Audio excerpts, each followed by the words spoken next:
ಇನ್ನು ಮುಂದೆ ನಿಮ್ಮ ನೆಚ್ಚಿನ ಧಾರಾವಾಹಿಗಳ ಫುಲ್ ಎಪಿಸೋಡ್ಗಳು ಸನ್ ನೆಕ್ಸ್ಟ್ ಆಪ್ನಲ್ಲಿ ಮಾತ್ರ. ಇಲ್ಲ, ಅಭಯ್ ಏನು ಅಪಾಯದಲ್ಲಿದ್ದಾನೆ ಅಂತ ಕೌಸಲ್ಯ ಗೊತ್ತಾದ್ರೆ ಅವಳದನ್ನು ತಡ್ಕೊಳ್ಳಲ್ಲ. ಅತ್ತೆ ಹೇಳಿ, ಅಭಯ್ಗೇನಾಯ್ತು? ಏನೂ ಇಲ್ಲ ಕೌಸಲ್ಯ, ಇವಳ್ದಿದ್ದಿದ್ದೆ ಅಮ್ಮ. ನೀನು ಹೋಗು. ನಾನು ಹೋಗೋದಲ್ಲ ಅತ್ತೆ, ನೀವಿಬ್ರು ಜಗಳ ಆಡೋದನ್ನ ನಿಲ್ಸಿ, ನಿಮ್ಮ ಕೈ ಮುಗಿತೀನಿ. ಅಮ್ಮ ಬನ್ನಿ ನಾವು ಹೋಗೋಣ.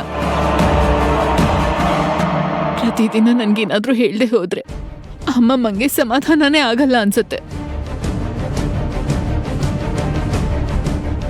ನನ್ ಮನ್ಸಿಗೆ ಹರ್ಟ್ ಆದ್ರೇನೆ ಅವ್ರಿಗೆ ಖುಷಿ ಆಗೋದು. ನಂಗೆ ಅಭ್ಯಾಸ ಆಗೋಗಿದೆ. ಬನ್ನಿಮ್ಮ ಬನ್ನಿ. ಅಖಿಲ, ಅದು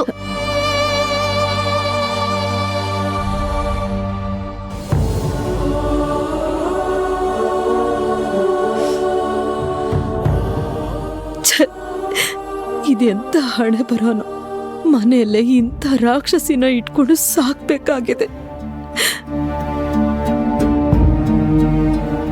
ಇವಳು ಮಾಡ್ತಾ ಇರೋ ಕೃತ್ಯಗಳು ಯಾರ ಕಣ್ಣಿಗೂ ಕಾಣ್ತಾನೆ ಇಲ್ವಾ?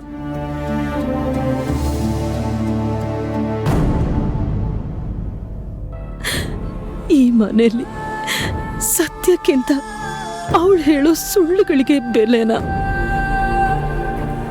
ದೇವ್ರೆ, ನೀನು ದುಷ್ಟರ ಅಟ್ಟಹಾಸಕ್ಕೆ ಬೆಲೆ ಕೊಡ್ತೀಯ. ನನ್ನ ಪ್ರಾರ್ಥನೆ ನಿನಗೆ ಕೇಳಿಸ್ತಾ ಇಲ್ವಾ? ನನ್ಗದೆಲ್ಲ ಗೊತ್ತಿಲ್ಲ. ನನ್ನ ಮೊಮ್ಮಗನ ಜವಾಬ್ದಾರಿನ ನಿನ್ ಮಡಲ್ಗೆ ಹಾಕಿದ್ದೀನಿ. ಅವನ್ ಜೀವ ಕಾಪಾಡೋ ಜವಾಬ್ದಾರಿ ನಿಂದೆ.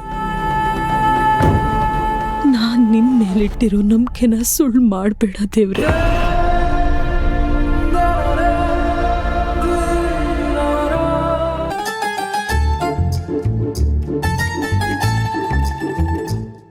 ಮಸಾಲಾ ಟೀ ಬೇಕಾ? ಮಸಾಲಾ ಟೀ ತಾತ, ಇಲ್ಲೊಂದೆರಡು ಟೀ ಕೊಡು. ಹಾ ತಗೊಳ್ಳಿ ಸರ್, ಬಿಸಿ ಬಿಸಿ ಮಸಾಲಾ ಟೀ. ಸರಿ, ಟೀ ಕುಡಿತೀಯಾ?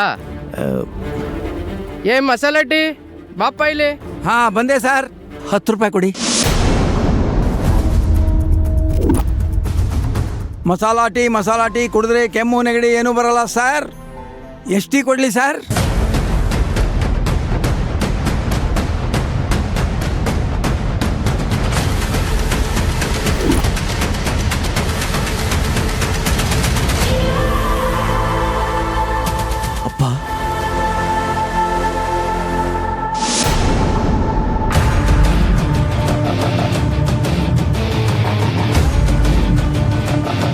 ಅಪ್ಪ, ನೀನು ಟೀ ಮಾಡ್ತಾ ಇದೀಯ? ತಂದೆನ ಈ ವಯಸ್ಸಲ್ಲಿ ಕೆಲಸ ಕಳಿಸೋ ಕರ್ಮ ಬಂತಲ್ಲ. ಎಂಥ ಪಾಪಿ ಮಗ ನಾನು. ಚಂದ್ರು, ಇದು ನಾನು ಇಷ್ಟಪಟ್ಟು ದುಡಿತಾ ಇರೋದು. ನನ್ನ ಮನಸ್ಸು ಸಮಾಧಾನಕ್ಕೋಸ್ಕರ ದುಡಿತಾ ಇರೋದು. ಇದರಲ್ಲಿ ನಿನ್ ತಪ್ಪೇನಿಲ್ಲ. ನೋಡು, ನನ್ನ ಕೈಕಾಲು ಇನ್ನೂ ಗಟ್ಟಿಯಾಗಿದೆ, ಅದಕ್ಕೋಸ್ಕರ ದುಡಿತಿದ್ದೀನಿ ಕಣೋ. ಸಮಾಧಾನ ಮಾಡ್ಕೋ. ಎಂಥ ಸ್ಥಿತಿಗೆ ಬಂದ್ಬಿಟ್ವಪ್ಪ. ನೀನ್ ನೋಡಿದ್ರೆ ಟೀಮ್ ಮಾಡ್ತಾ ಇದೀಯ, ನಾನು ಸೆಕ್ಯೂರಿಟಿ ಕೆಲಸ ಮಾಡ್ತಾ ಇದ್ದೀನಿ. ಚಂದ್ರು, ಏನ್ ಹೇಳ್ತಾ ಇದೀಯೋ? ನೀನು ಸೆಕ್ಯೂರಿಟಿ ಕೆಲಸ ಮಾಡ್ತಿದ್ಯಾ? ಅಪ್ಪ ಅಪ್ಪ ಹೌದಪ್ಪ, ಚಂದ್ರಣ್ಣ ಅವ್ರ ಅಳಿನ ಆಫೀಸಲ್ಲೇ ಸೆಕ್ಯೂರಿಟಿ ಕೆಲಸ ಮಾಡ್ತಾ ಇದ್ದಾರೆ. ಅಪ್ಪ, ದಯವಿಟ್ಟು ನೀನ್ ಬೇಜಾರು ಮಾಡ್ಕೋಬೇಡಪ್ಪ. ಹೇಗೋ ಬೇಜಾರು ಮಾಡ್ಕೊಳ್ತಾ ಇರ್ಲಿ, ನೀನ್ ಇಷ್ಟೆಲ್ಲ ಕಷ್ಟಪಡ್ತಿರೋವಾಗ ಅದಕ್ಕೇನಾ ನೀನು ಯಾವಾಗಲೂ ಕಾಲು ನೋವು ಅಂತಿರೋದು? ಅಪ್ಪ, ಇದನ್ನ ಇಲ್ಲೇ ಬಿಟ್ಬಿಡು. ಇದನ್ನ ತಗೊಂಡು ಹೋಗಿ ಮನೇಲಿ ವತ್ಸಲಿಗೆ ಮಕ್ಕಳಿಗೆ ಹೇಳ್ಬೇಡ, ಎಲ್ಲ ನೊಂದ್ಕೊಂಡ್ಬಿಡ್ತಾರೆ. ಆಯ್ತಪ್ಪ, ಹೇಳಲ್ಲ. ಆದ್ರೂ ನೀನ್ ಸೆಕ್ಯೂರಿಟಿ ಕೆಲಸ ಮಾಡ್ತಿದ್ಯಾ ಅಂದ್ರೆ ನನ್ನಿಂದ ಕೇಳಿಸ್ಕೊಳಕ್ಕೂ ಆಗಲ್ಲ. ನನಗೂ ಅಷ್ಟೇ ಅಪ್ಪ, ನಿನ್ನ ಈ ರೀತಿ ನೋಡಕ್ಕಾಗ್ತಾ ಇಲ್ಲ. ನೊಂದ್ಕೋಬೇಡ ಕಣೋ. ನಮ್ಮನ್ನ ಯಾವುದೋ ದೈವ ಪರೀಕ್ಷೆ ಮಾಡ್ತಿದೆ ಅಂತ ಕಾಣುತ್ತೆ. ಮುಂದೆ ನಮಗೂ ಒಂದು ಒಳ್ಳೆ ಕಾಲ ಬಂದೇ ಬರುತ್ತೆ. ಈಗ ದೇವರು ನಮಗೆ ದುಡಿಯೋಕ್ ಶಕ್ತಿ ಕೊಟ್ಟಿದಾನಲ್ಲ, ಇದಕ್ಕಿಂತ ಇನ್ನೇನು ಬೇಕು ಹೇಳು? ನೀನು ಹೇಳ್ತಾ ಇರೋದು ನಿಜಪ್ಪ. ದೇವರು ಕಷ್ಟ ಕೊಟ್ಟು ನಮ್ಮನ್ನ ಪರೀಕ್ಷೆ ಮಾಡ್ತಾ ಇದ್ದಾನೆ. ನಾವು ಅದು ಯಾವ ಜನ್ಮದಲ್ಲಿ ಅದೇನು ಪಾಪ ಮಾಡಿದೀವೋ ಗೊತ್ತಿಲ್ಲ. ಇದು ಕಲಿಯುಗ ಕಣೋ. ಈ ಜನ್ಮದಲ್ಲಿ ನಾವೇನು ಪಾಪ ಪುಣ್ಯ ಮಾಡಿರ್ತೀವೋ ಅದನ್ನ ನಾವು ಈ ಜನ್ಮದಲ್ಲೇ ಅನುಭವಿಸ್ಬೇಕಾಗತ್ತೆ. ಈಗೊಂದು ಮಾತು ಹೇಳ್ತಾ ಇದ್ದೀನಿ, ಸರಿಯಾಗಿ ಕೇಳಿಸ್ಕೊ. ನಿನ್ನನ್ನು ಯಾವ ಊರು ಸುಳ್ಳು ಹೇಳಿ ಬಹಿಷ್ಕಾರ ಮಾಡ್ತೋ ಅದೇ ಊರು ಮತ್ತೆ ನಿನ್ನನ್ನು ಕರೆದು ಸನ್ಮಾನ ಮಾಡಿ ಪಟ್ಟಾಭಿಷೇಕ ಮಾಡುತ್ತೆ. ಆದಷ್ಟು ಬೇಗ ಆ ದಿನ ಬಂದೇ ಬರುತ್ತೆ. ಸರಿ ಚಂದ್ರು, ನನ್ನ ಕೆಲಸ ನಾನು ಮುಂದುವರಿಸ್ತೀನಿ. Tea, masala tea, masala tea, tea, masala tea.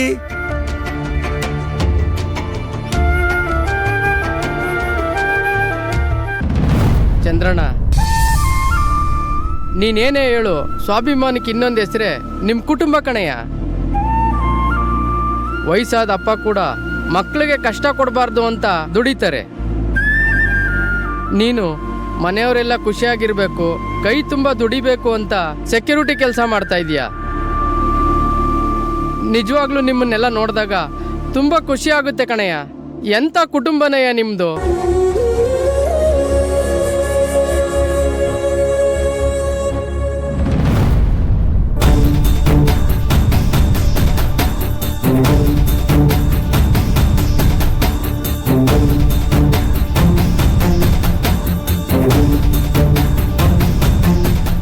ಏನಾಗಿರ್ಬೋದು? ಇಷ್ಟೊತ್ತಿಗೆಲ್ಲ ಕೆಲಸ ಮುಗ್ದಿರತ್ತೆ ಅನ್ಸುತ್ತೆ.